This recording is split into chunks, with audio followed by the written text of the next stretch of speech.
What's up, guys? So just the other day, Apple released iOS 4.3 for developers.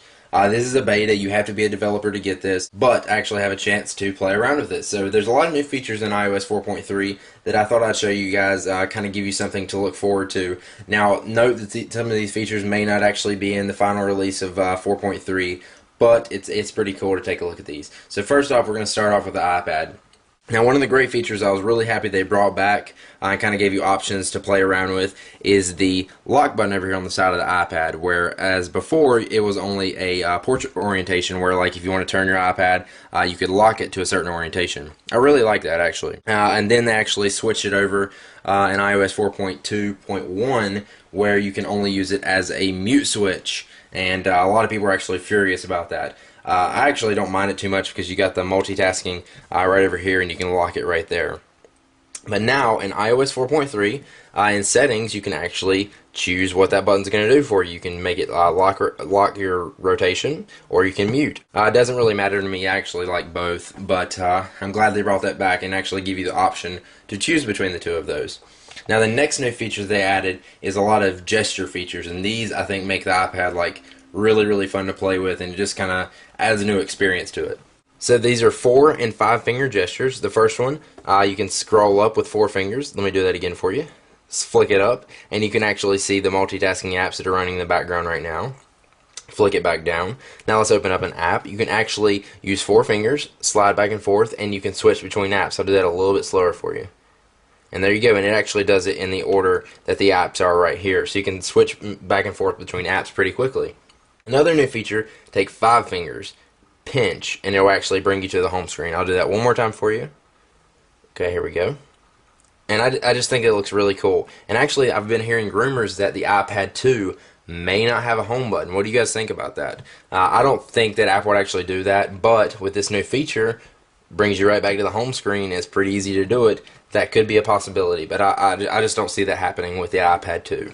They also added a new font on the iPhone and iPad called Noteworthy, which actually looks a little bit different. I'll show you what that looks like. Everybody's excited about this, huh? Some new fonts. So there we go. You can see it looks a little bit different. It's nothing that amazing, but a new font. With the iPad now, you can actually do full screen iAds, which I know if you guys aren't developers, you're not going to be excited about that at all. You're actually probably going to be a little bit annoyed with that. They've also actually updated AirPlay so that developers can actually integrate AirPlay with their apps. Now, we don't know if this is going to work with streaming it to a Mac or anything like that. We do know that, of course, you can stream it to an Apple TV, but now developers have the option to stream AirPlay in their application. So that's a really good feature, and I'm excited to see what comes of that. Now let's take a look at some of the new features in the iPhone 4. Now, I don't know if you guys are really going to be interested or happy about this one, but they actually changed the screenshot sound. Let's take a listen to it. Wait, take a listen. Does that make sense? So listen. So there you go. They changed the sound a little bit. How exciting. They also added a way where you can actually set your messages to notify you 10 times. So like if you want a message, you can set it in here. Play alert tone 10 times, which could really get annoying, but you may need an important message for some time and you may not really want to miss it, so that may be a cool little thing that you want to add on. Another new feature that I noticed is the update to the Updates tab in the App Store. They actually added a new little interface for it, which looks pretty cool, I guess. It should load up here in a second. Okay, there we go. So you see it just looks a little bit different. Actually, I don't know if I really like this. It doesn't seem like Apple-like to me. I don't know. But it looks alright. Tell me what you guys think about that. I don't know why they're doing these little bitty updates like this. But it looks pretty cool and kind of makes everything a little bit bigger. So this is basically a rundown of the new features in iOS 4.3 Beta 1. If any new features come out, I'll have to update to the new betas, so I'll actually get to preview those firmwares, and I may be posting videos on that for you guys. If you guys are interested, please let me know in the comments if you like this kind of thing. Now, another cool thing that they added, which actually doesn't work yet for some carriers, I think it actually does work for like 1 or 2 carriers maybe.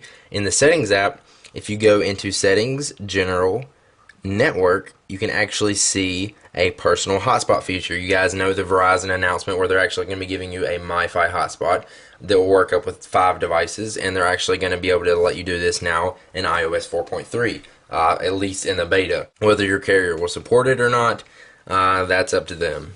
Now, there's a lot of new things that I've been hearing about iOS 4.3, which like refer to new devices like an iPhone 5 and an iPad 2. There's actually supposedly a FaceTime icon that they found in the iPad's firmware, so that could mean in the iPad 2 that we're going to get FaceTime, which pretty much is obvious. But overall, I'm happy with these new features, and I hope they actually make it in the final release. Let me know what you guys think about these or any other features you think they should add in iOS 4.3, and I will see you guys in the next video. Thanks for watching, and don't forget to hit the subscribe button right up there, and I will see you in the next video. Peace.